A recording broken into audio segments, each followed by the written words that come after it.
So we need to talk about the human eye.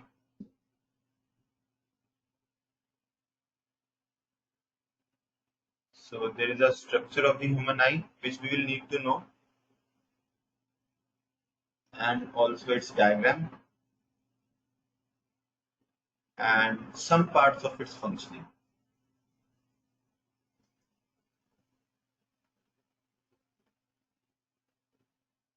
Not all aspects of its functioning, but some parts of the functioning of the eye. As you can know कि human आई तो बहुत complex हो सकती है, उसकी functioning के तो बहुत सारे कंपोनेंट्स हो सकते हैं, तो हम सारा तो पढ़ नहीं पाएंगे 10th में. We can study the overall things. So let us learn about this. So everyone knows के human eye में एक तो देखो, all of you can see that there is an eyeball. Eyeball means it's a spherical part. Eyeball is a spherical part. आपकी आई की socket के अंदर एक आईबॉल होती है. सॉकेट तो जानते हो ना, स्कल को आपने देखा है, you all have seen the skull. Skull के अंदर जहाँ पे आप आईज होती है तो उसको एक आईबॉल बोलते हैं.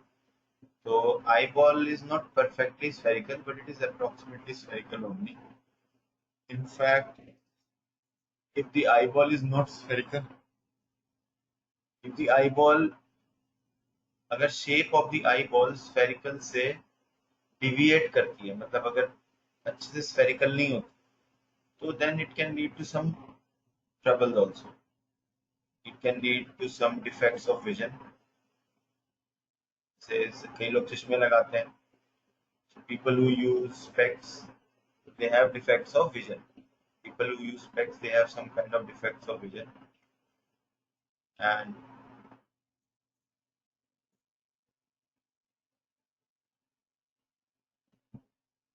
अगर आई की शेप स्फेरिकल शेप से डिविएट करती है तो आई के अंदर उसकी वजह से भी कोई डिफेक्ट्स आते हैं. एक डिफेक्ट जो आता है मैं आपको बता देता हूँ उसका नाम, क्योंकि उसको भी ज्यादा नहीं डीप में पढ़ना. अगर आई बॉल की शेप स्फेरिकल नहीं होती, कौन सा डिफेक्ट आता है उसकी वजह से? चलो, एक डिफेक्ट है, उसको बोलते हैं एस्टिग्मैटिज्म. एस्टिग्मैटिज्म.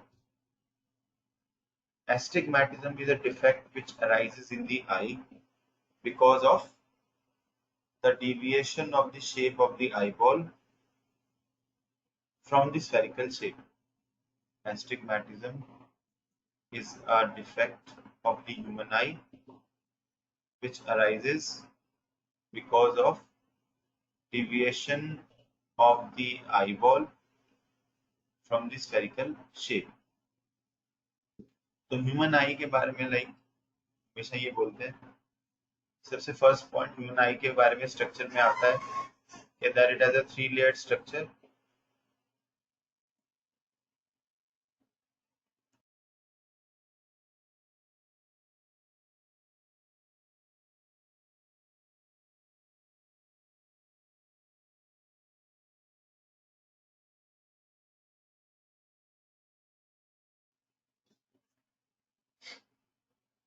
सो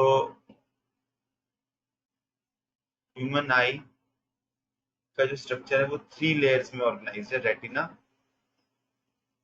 और कोरॉइड और स्क्लेरा.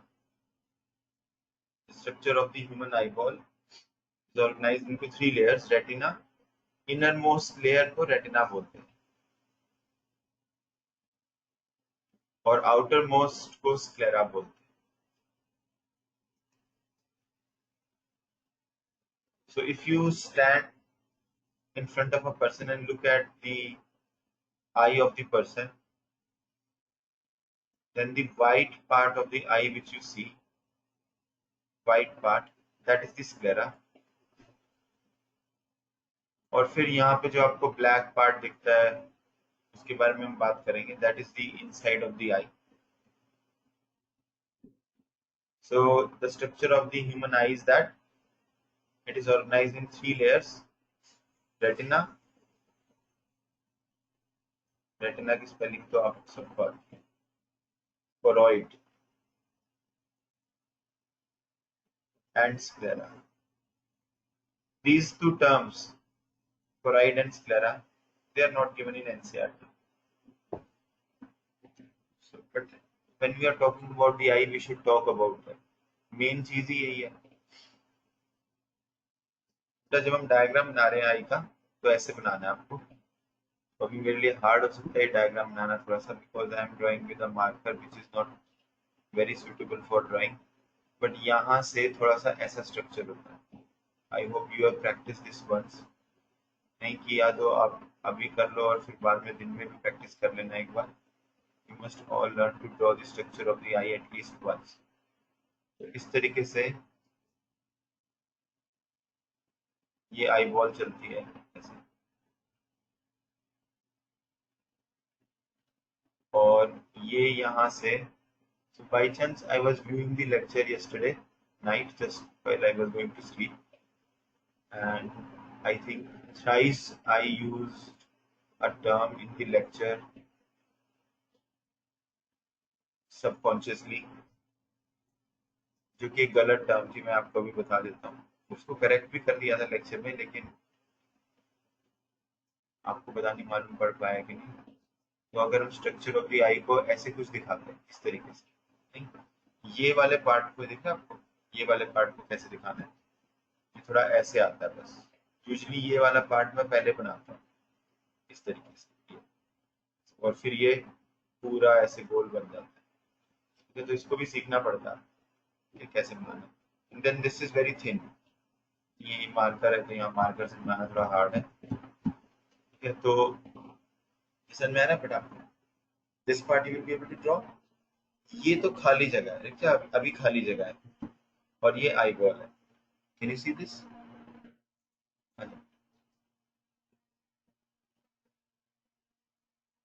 और इसके अंदर एक लेयर है, आई बॉल के अंदर एक लेयर यहाँ पे बनेगी. ये अंदर एक लेयर आएगी, दैट लेयर इज रेटिना. इसके बाहर वाली लेयर कोराइड. यहाँ अंदर एक थिक लेयर बनेगी, ऐसे सर्कल में चल रही है ये. This layer is retina. It is the most important part of the person's eye. Why other parts are not important. अगर रेटिना डैमेज हो जाता है, if the retina is damaged, it cannot be corrected. Retina can be damaged because of some disease like diabetes, etc. So basically, what the retina has, retina में क्या होता है, main चीज जो आपकी ये रेड वाली लेयर मैंने दिखाई है रेटिना, इसमें मेन चीज क्या है बेटा, इसमें लाइट सेंसिटिव सेल्स होते हैं. Light sensitive sales. चलो, आपने सोलर पैनल्स घरों की छत पर लगे हुए देखे, right. You all have seen the solar panels installed on the rooftop nowadays. What do the solar panels do? They take up solar energy, which is basically light energy. Solar panels क्या करते हैं, light energy उनके ऊपर गिरती है, and they convert it into electrical energy. तो solar cells को हम बोलते हैं, they are transducers. What are solar cells? Because of this property, solar cells are called as transducers. तो ये टर्म बार बार फिजिक्स में यूज होगी, ट्रांसड्यूसर. ट्रांसड्यूसर से क्या मतलब है हमारा, a transducer is a component or a part that converts, transducer is a component or a part that converts energy from one form to the other. Transducer एक ऐसी चीज होती है जो एक फॉर्म ऑफ एनर्जी को दूसरी फॉर्म में कन्वर्ट करता है. सिंपल. सोलर सेल्स क्यों ट्रांसड्यूसर है, बिकॉज वो लाइट एनर्जी को इलेक्ट्रिकल एनर्जी में कन्वर्ट करते हैं. तो समझ में आया बेटा? Structure of the I you can see what it looks like. And ये जो यहाँ पर है, यहाँ पे ऐसे फाइबर्स होती हैं पतली पतली, इनको सिलरी मसल्स बोलते हैं। So I was telling you that I used the term incorrectly in the lecture 3 times. Ciliary muscles, ciliary fibers भी बोल देते हैं। ये वाला जो पार्ट है इसको लेक्चर में सिलरी मसल्स बोला हुआ है। इस पार्ट को हम क्या बोलते हैं? आइरिस। तो आइरिस जो है, आइरिस आइरिस इज बेसिकली, इसको हम डायाफ्राम बोल सकते हैं। डायाफ्राम मतलब पतली सी एक परत, membrane, it's a diaphragm, muscular diaphragm. Muscular means it can contract and relax. So this iris is a muscular diaphragm. It can contract, मतलब ये अपने साइज को चेंज कर सकते हैं और रिलैक्स। तो सिलियरी मसल्स कहाँ पर हैं? ये यहाँ पे जो पतली पतले स्ट्रैंड्स हैं धागों की तरह से, they are ciliary muscles. And the purpose of these ciliary muscles is to clutch the eye lens. जो ग्रीन वाला ये आई लेंस है। सिलियरी मसल्स का जॉब क्या है? आई लेंस को जकड़ के रखना, पकड़ के रखना in its place. Ciliary muscles clutch onto the eye lens. ये eye lens है। So you would feel that eye lens is the most important part of the eye. थोड़ा सा है भी ऐसा। आइरिस का क्या काम होता है? आइरिस बेसिकली बेटा, ये जो खाली जगह दिख रही है आपको, दिख रहा है ये खाली जगह यहाँ पर, ये खुली हुई खिड़की की तरह से, to let in the light. So this empty space is called as, yeah, anyone? Empty space को क्या बोलते हैं? इस खाली जगह को, do we call this empty space as? हाँ, very nice. This empty space is called as pupil. Iris, हाँ, आइरिस जो है, आइरिस इस प्यूपिल का साइज को कंट्रोल करता है। मतलब ये कैसे करता है बेटा? आइरिस, आइरिस कई बार तो ऐसे आ जाता है सामने। ऐसे कब आ जाएगा आइरिस सामने? When will iris come like this? Sometimes iris will withdraw. Shutter खुल गया, इसमें आइरिस क्या कर रहा है? रिलैक्स कर रहा है। इसमें आइरिस रिलैक्स कर रहा है, और अगर वो कॉन्ट्रैक्ट करे तो ऐसे आ जाएगा आइरिस। यस, तो इट, आइरिस ऐसे चलता है या ऐसे रिलैक्स रहता है? It depends upon the amount of light going into the eye, amount of light going into the eye. अगर आंख में ज्यादा रोशनी जा रही है, if sufficient amount of light is going into the eye, then the iris will be like this. देखो, अचानक से अगर ज्यादा रोशनी चली जाए, सपोज अ सडन आप टॉर्च अपने फ्रेंड की आई में डाल दो, तो आइरिस अचानक से ऐसे कॉन्ट्रैक्ट कर जाएगा,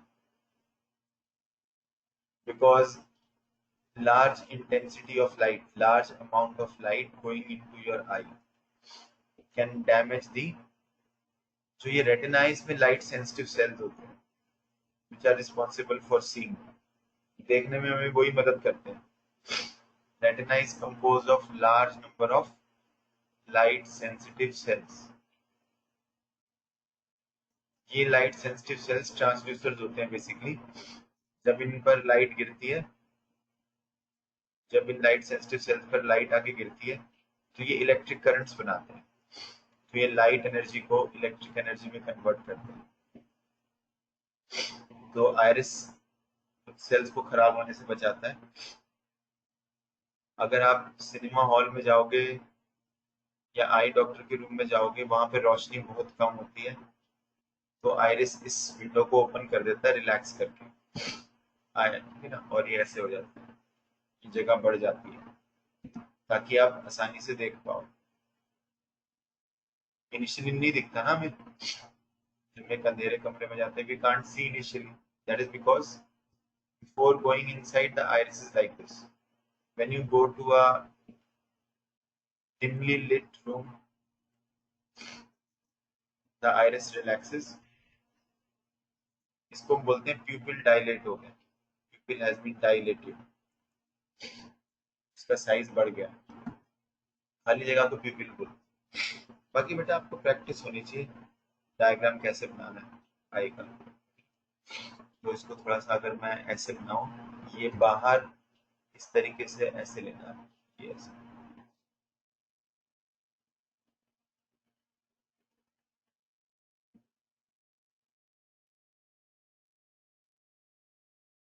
आप अपने बुक में भी देख लो इस तरीके से। ये एक जैसे शीशा होता है ना ट्रांसपेरेंट, ये ट्रांसपेरेंट लेयर है, इसको हम कॉर्निया बोलते हैं।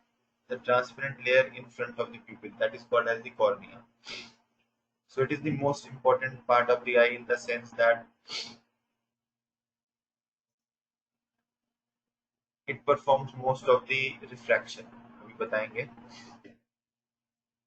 कॉर्निया लाइट की रिफ्रैक्शन करता है, तो ये ट्रांसपेरेंट लेयर है आउटर मोस्ट, इसको हम कॉर्निया बोलते हैं, कॉर्निया। ये स्ट्रक्चर है बस आपका आई का जो याद रखना है। थोड़ा सा इसमें हम एक दो पॉइंट्स और ऐड करना चाहें तो ये कर सकते हैं कि यहाँ पर जो आपका रेटिना है, रेटिना में से पतली पतली फाइबर्स निकलकर इस तरीके से ये नर्व्स होती हैं। तो ये बंडल ऑफ नर्व्स है which all combine to form the optic nerve, and this goes to the brain. This goes to the brain. So basically ये स्ट्रक्चर है आई का, इसको आप प्रैक्टिस कर लो। तो iris is responsible for the size of the pupil. Iris also gives you the kind of pigments which are present in the iris. They are responsible for the color of your eye. Some people's eye seems brown, some have blue, some have green eyes. That is because of kind of pigmentation in the iris. कैसे उसमें pigments वाले cells present हैं। और retina के बारे में आपकी book में ज्यादा डिटेल नहीं है, पर रेटिना में दो तरीके के सेल्स होते हैं, रॉड्स एंड कोन्स। आपने छोटी क्लास में सुना होगा। और इनके नाम ऐसे क्यों है, क्योंकि इनकी शेप वैसी होती है cells, rods and cones. Two types of cells are present in the retina. ये जो रॉड्स होते हैं, they help you they help you to distinguish dark darkness and light, मतलब जिसको हम ब्राइटनेस बोलते हैं, ब्राइटनेस या कॉन्ट्रास्ट बोलते हैं। डार्क लाइट और कम डार्क लाइट में फर्क करने में हेल्प करते हैं। Rods help us to feel the contrast difference between bright light and dim light. Cones help us to see colors, जो अलग अलग कलर्स हमें दिखते हैं, they are because of, so retina is composed of two types of cells, rods and cones. What is the purpose of these cells? When light falls on these cells, they generate small electric currents. When light falls on these cells, they generate, इनमें से small electric currents produce होते हैं।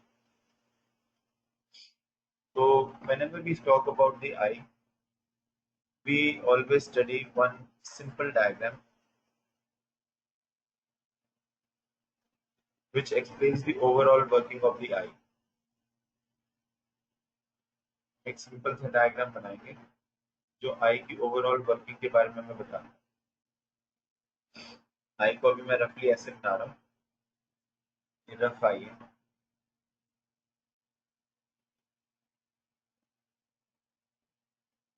इसको जरूर समझना होता है। तो यहाँ पर एक स्ट्रेट लाइन बना देते हैं, इसको हम बोल सकते हैं visual axis.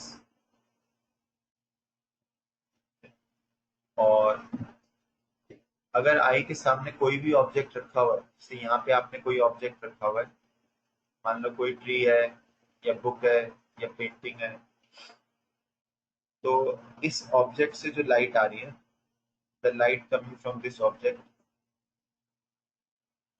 it enters the eye and the light falls on, and this light falls on the retina.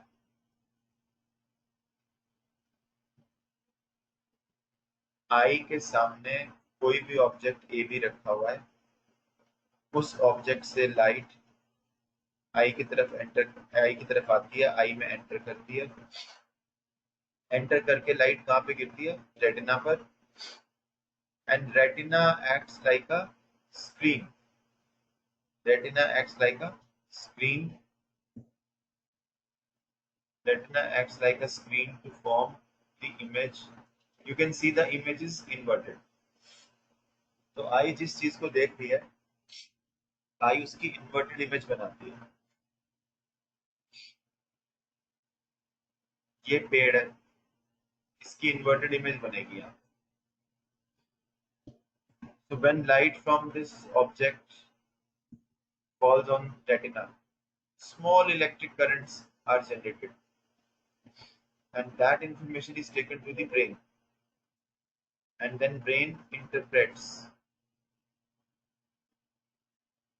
means brain देखता है चीजें, आई सिर्फ देखती थोड़ी है। So retina is a screen on which inverted image is formed. मैंने class में बताया था, ये जो एंगल है, अल्फा ले लेते हैं इसको, this angle is sometimes called as the visual angle. If you take the same object, उसी ऑब्जेक्ट को हम दूर ले जाएंगे तो ये एंगल थोड़ा सा कम हो जाएगा, राइट। इमेज का साइज भी कम हो जाएगा। अगर हम एक ऑब्जेक्ट को आंख से दूर ले जाते हैं, what happens to the visual angle? It becomes lesser. That is why the size of the image also becomes lesser. So this diagram explains how overall image formation takes place by the eye. यहाँ पर refraction होती है, bending. Basically क्या होता है बेटा, अगर ये ऑप्टिक एक्सिस है और यहाँ ऑब्जेक्ट रखा हुआ है, in order to see the image of the object clearly, इस ऑब्जेक्ट को साफ साफ देखने के लिए, ऑब्जेक्ट को बिल्कुल साफ साफ देखने के लिए ये जरूरी है कि उसकी जो इमेज है वो कहाँ बने, image has to be formed on retina. If the image of the object is formed behind the retina or in front of the retina, then the object does not seem clear to us. वो हमें object साफ नहीं दिखेगा. If the image of the object is formed either in front of the retina or behind the retina, then the object is not seen clearly. In order to see the image clearly on retina, the image has to be formed. In order to see the image has to be formed on the retina itself. और फिर इनकी information optic nerve से brain तक जाएगी। Understood? तो basically ये जो cornea होता है और लेंस होते हैं, इन दोनों का क्या काम होता है, कॉर्निया और लेंस का, इनका काम होता है इमेज को रेटिना पे लेकर आना। इनका काम क्या है, इमेज को रेटिना पे बनाना। ये दोनों मिलकर इमेज को रेटिना पे बनाते हैं। हाउ? देखो, cornea is transparent, cornea is transparent, तभी तो लाइट अंदर जा रही है ना, ओपेक थोड़ी है वो। Understood? So what is the purpose of the cornea and the eye lens? To form the image on the retina, form the image on the retina. How? By refraction of light. Light की refraction करके ये image को retina पे बनाते हैं। देखो बेटा, it is something very important to wonder. कभी आप अगर ध्यान से सोचो, सपोज आपकी आई में अभी फॉर द टाइम बिंग कोई डिफेक्ट नहीं है, आपको चश्मे पहनने की जरूरत नहीं पड़ रही है, तो डिफेक्ट नहीं है। और चश्मे लगाने के बाद भी आई तो परफेक्ट ही बन जाती है। After using the specs also the eye works perfectly, ऐसा कुछ नहीं है। So in either case we can make the eye perfect, either it does not require any aid, external aid की जरूरत नहीं है आई को, या तो ये सिचुएशन है, या आपने चश्मे लगाकर आई को परफेक्ट बना दिया। तो आप कभी सोचो, आपकी परफेक्ट आई से आप किताब को भी पढ़ रहे हो जो कि बिल्कुल पास में रखी हुई है, आप अगर बाहर सड़क पर देखते हो तो एक कार भी आपको बिल्कुल साफ साफ दिख रही है, और रात को अगर आप नाइट स्काई में एक स्टार को देखते हो तो स्टार भी बिल्कुल साफ साफ दिख रहा है। एक ही आई, एक ही सेटअप को, एक ही इंस्ट्रूमेंट को यूज करके, एक ही कॉर्निया और एक ही लेंस को यूज करके हम पास रखी बुक की इमेज भी रेटिना पे बना रहे हैं।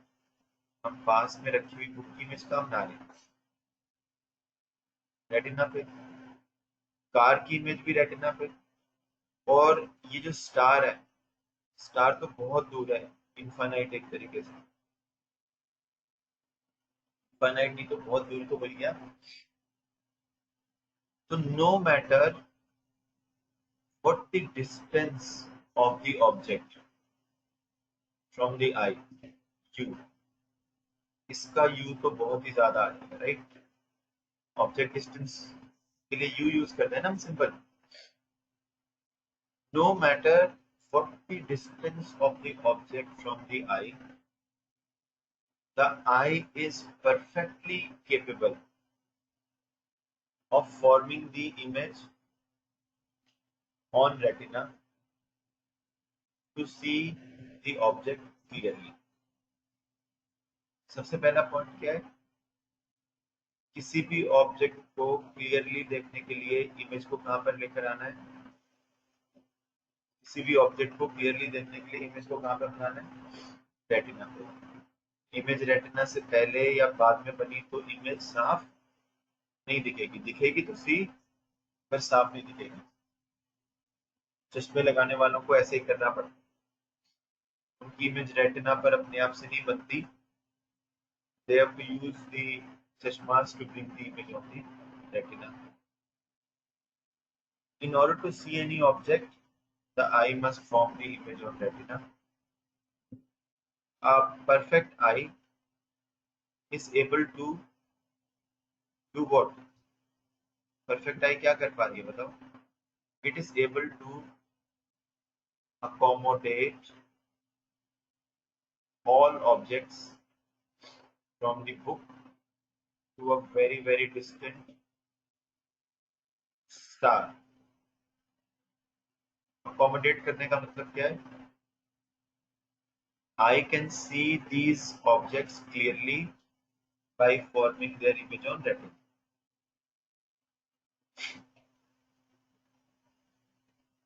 आई, इसको पावर ऑफ अकोमोडेशन बोलते हैं। ये फैंटास्टिक अकोमोडेशन होगी आई।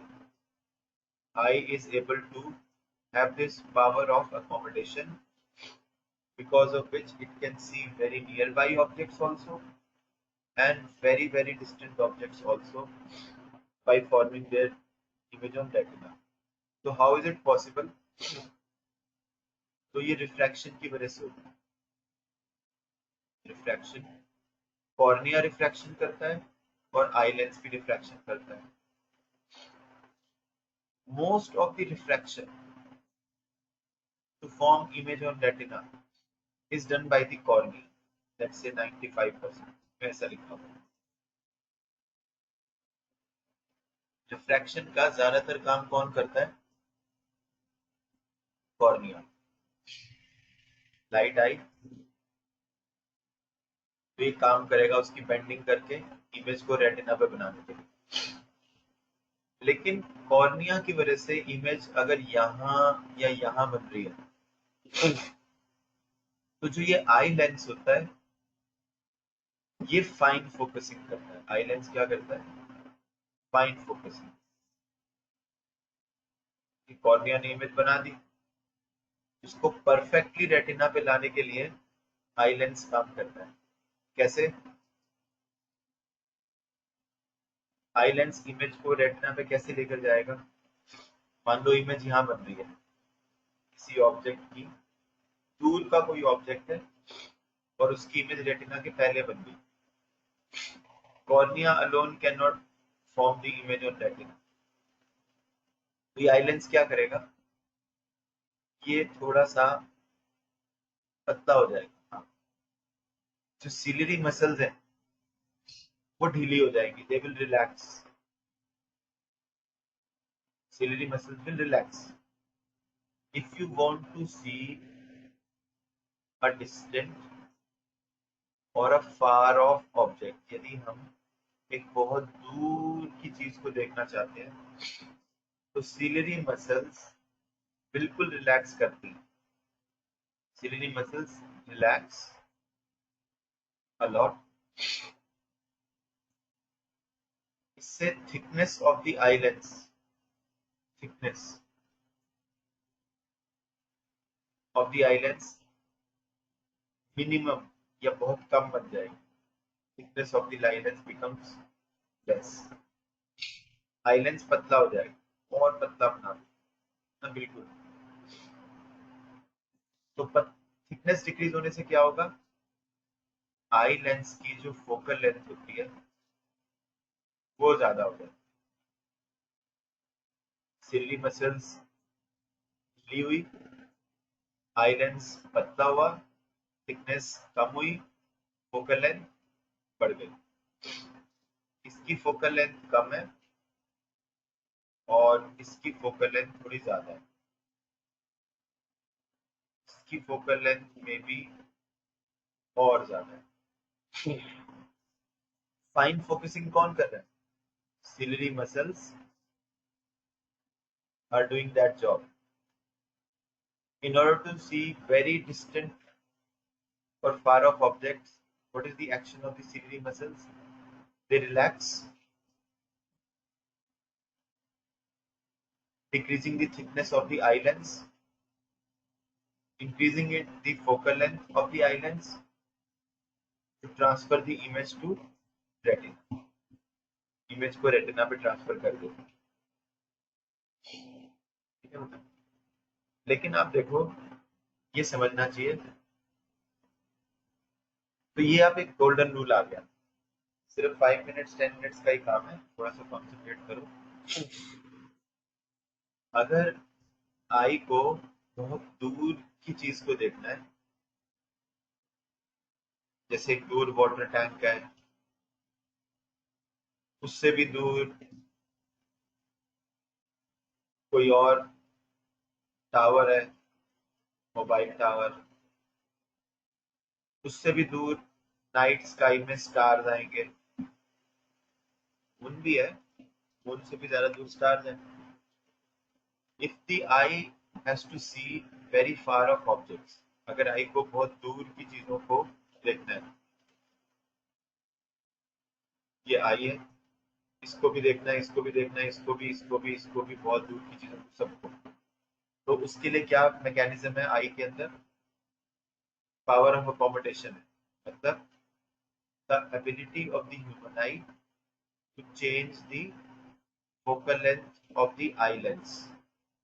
कॉर्निया नहीं चेंज करता कुछ, कॉर्निया तो वैसे ही काम करता है. Cornea performs refraction of light from the image on retina, but cornea cannot form image of every object on retina. Fine focusing has to be done by the eye lens. In order to view दूर की चीजें, ciliary muscles become relaxed. वो eye lens को थोड़ा धीरे से पकड़ती, they clutch gently, कम जकड़ती, तो आई लेंस पतला हो जाता है, उसकी फोकल लेंथ बढ़ जाती है. एक चीज मैं आपको बताना चाहूँ, सिलियरी मसल्स के ढीला होने की लिमिट है. मतलब दूर की चीजों को देखने के लिए सिलियरी मसल्स रिलैक्स हो रही हैं और focal length of the eye lens बढ़ रही है. लेकिन सिलियरी मसल्स जब मोस्ट रिलैक्स्ड हो जाएंगे, मतलब और ढीली नहीं हो सकती, तब focal length of eye lens maximum हो जाएगा. When ciliary muscles are most relaxed, और ढीली नहीं हो सकती, तो focal length of eye lens becomes maximum. focal length और नहीं बढ़ सकती, focal length of the eye lens becomes maximum. मान लो इस ऑब्जेक्ट को देखने के लिए सिलियरी मसल्स मोस्ट रिलैक्स्ड हो गई और focal length of eye lens maximum. इस ऑब्जेक्ट को देखने के लिए सिलियरी मसल मोस्ट रिलैक्स होगी, focal length of eye lens maximum होगी. तो इस ऑब्जेक्ट के डिस्टेंस को या इस ऑब्जेक्ट की पोजीशन को हम far point of the eye बोलते. Far point of an eye is the point in front of the eye for which ciliary muscles are most relaxed. Focal length of the eye lens is maximum. इससे दूर कोई भी object कोई आई नहीं देख पाएगी, क्योंकि इससे दूर जो ऑब्जेक्ट है फार पॉइंट से परे, बियॉन्ड, उसकी इमेज रेटिना के पहले बन जाएगी. इसकी इमेज को रेटिना पे बनाने के लिए इसको अपनी फोकल लेंथ को और बढ़ाना पड़ता, लेकिन फोकल लेंथ तो और बढ़ नहीं सकती.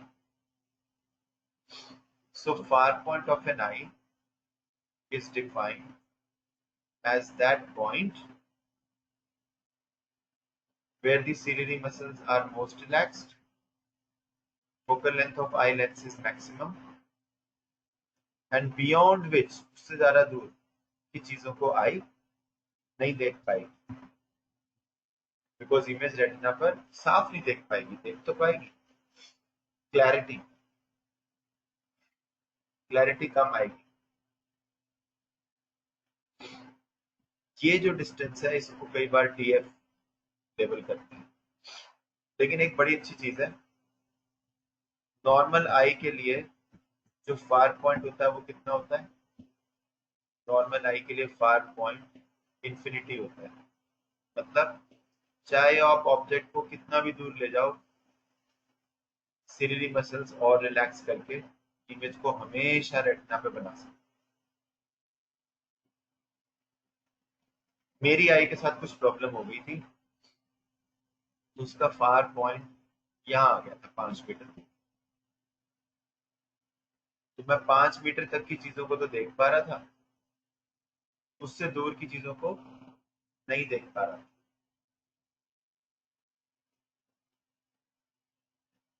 तो मुझे क्या करना पड़ा? Specs, I needed specs. Understood? अगर आप बिल्कुल पास वाले ऑब्जेक्ट को देखना चाहते हो, देखो किसी भी ऑब्जेक्ट को जब हम आई के पास लाते हैं, जैसे एक आज देखो आपने जो दवाई की बोतल है उसके ऊपर देखा होगा बड़े छोटे छोटे अल्फाबेट्स लिखे होते हैं, नहीं? उनका फोन बहुत कम होता है। उसको पढ़ने के लिए हम क्या करते हैं? जिसने चश्मे नहीं लगाए वो भी चश्मे लगाता है। You hold the bottle very close to your eye. You hold the bottle very close to your eye, then you can read. What happens when we bring the bottle close to the eye? तब क्यों पढ़ सकते हैं? क्योंकि तब क्या होगा? तब ये जो विजुअल एंगल है, विजुअल एंगल बढ़ जाएगा और ज्यादा बड़ी इमेज बनेगी।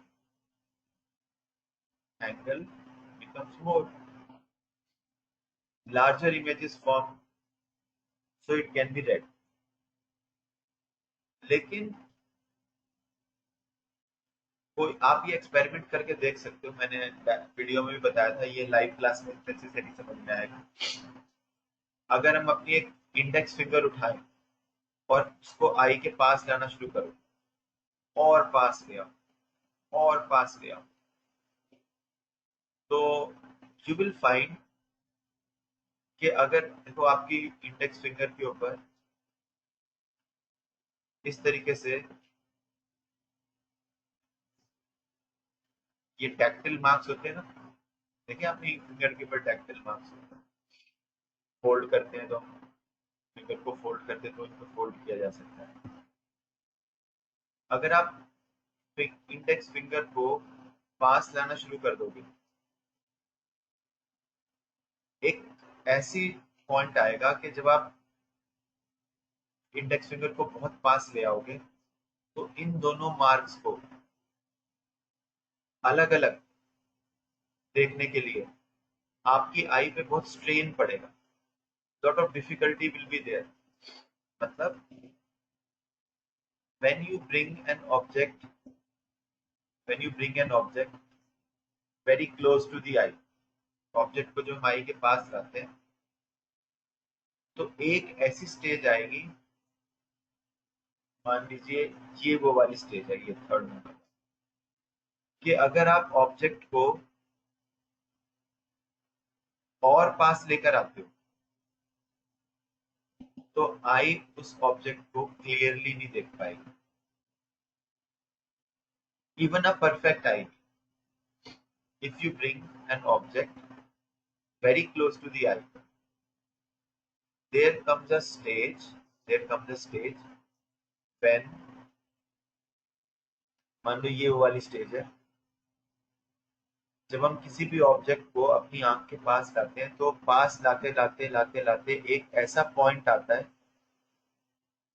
एक ऐसा पॉइंट आता है जिसको हम एन बोलते हैं, near point of the I. Healthy I के लिए भी कि यदि आप ऑब्जेक्ट को और पास लेकर आए तो उसकी इमेज रेटिना के पीछे बनेगी, रेटिना के पीछे बनेगी। नियर पॉइंट पर तो इमेज रेटिना पे बनती है, image is form on retina, but near point के ज्यादा अगर हम पास ले आए ऑब्जेक्ट को, यहां तक रखो, यहां तक आई इमेज को रेटिना पे बना रही है। If you bring an object closer to the आई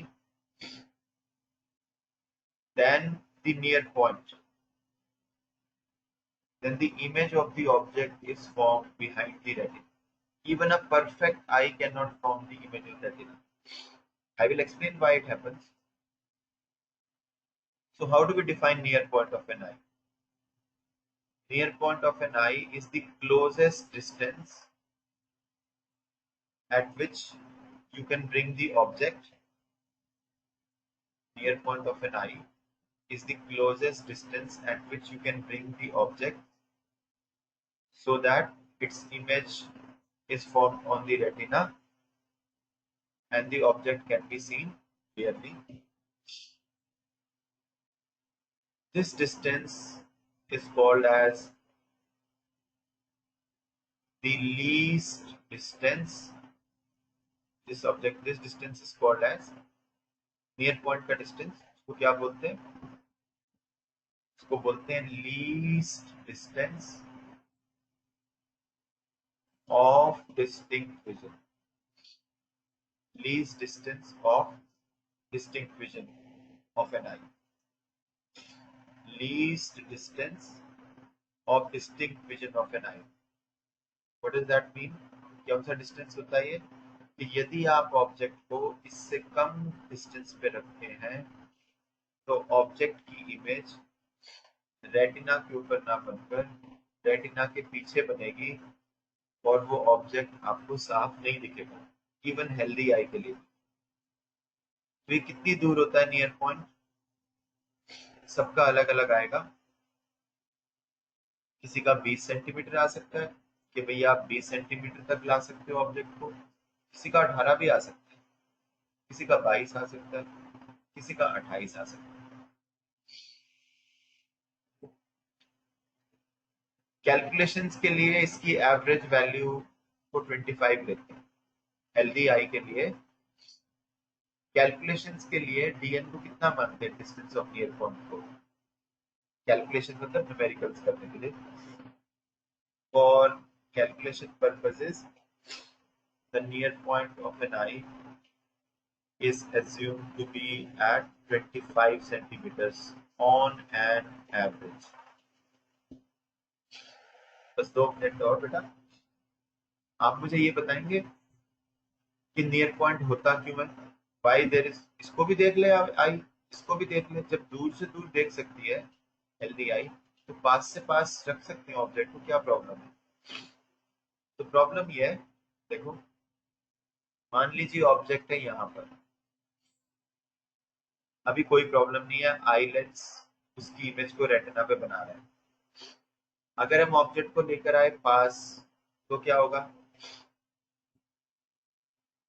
तो जब ऑब्जेक्ट को पास लाएंगे तो सीलियरी मसल्स दूर ले जाने से क्या कर रही थी?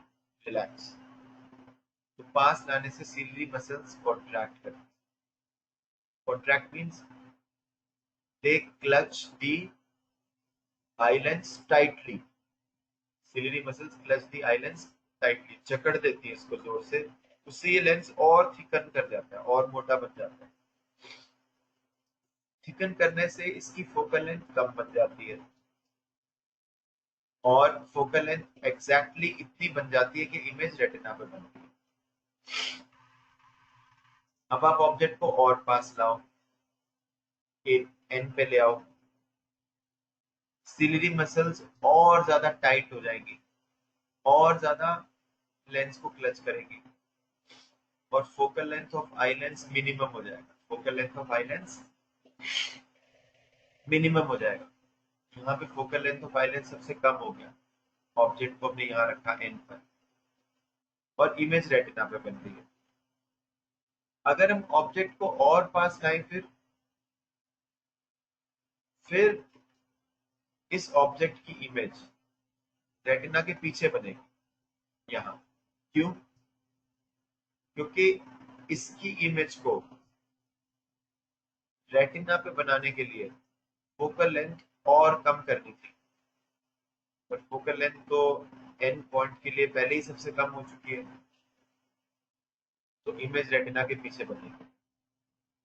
So near point of an eye is defined as that point in front of the eye.